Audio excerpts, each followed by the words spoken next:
بسم اللہ الرحمن الرحیم۔ شروع کرتے ہیں اللہ پاک کے بابرکت عالی شان نام سے جو نہایت ہی مہربان اور ہمیشہ رحم فرمانے والا ہے۔ اولیاء کے مستند روحانی وظائف و عملیات دشمن بال بھی نہیں ڈیکا کر سکیں گے۔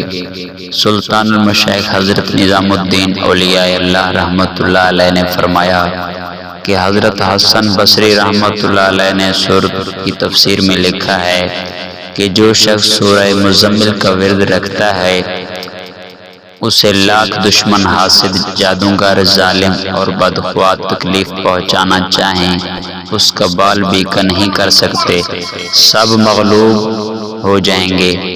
قید سے نجات۔ حضرت خواجہ محبوب الہی قدس سرہ فرماتے ہیں کہ شیخ سلیمان سمرقندی رحمۃ اللہ علیہ بہت بڑے بزرگ تھے۔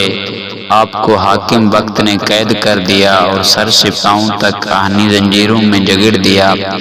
آپ فرماتے ہیں مجھے سورہ مزمل یاد آئی، فوراً پڑھنی شروع کی، زنجیروں میں جگڑ دیا کہ سورہ مزمل پڑھنا شروع کی، ابھی ختم بھی نہ کر پایا تھا کہ تمام ہتھکڑیاں بیڑیاں اور توک ٹوٹ کر گر پڑے۔ امید کرتے ہیں ہماری آج کی یہ اسلامک ویڈیو آپ کو اچھی لگی ہوگی۔ ویڈیو اچھی لگی ہے تو ویڈیو کو لائک کر دیجئے اور چینل کو سبسکرائب کر لیجئے تاکہ آنے والی نصیحت آموز ایمان افروز ویڈیو آپ تک بر وقت پہنچتی رہے۔ ملتے ہیں نیکسٹ ایک نیو ویڈیو کے ساتھ، تب تک کے لیے اللہ حافظ۔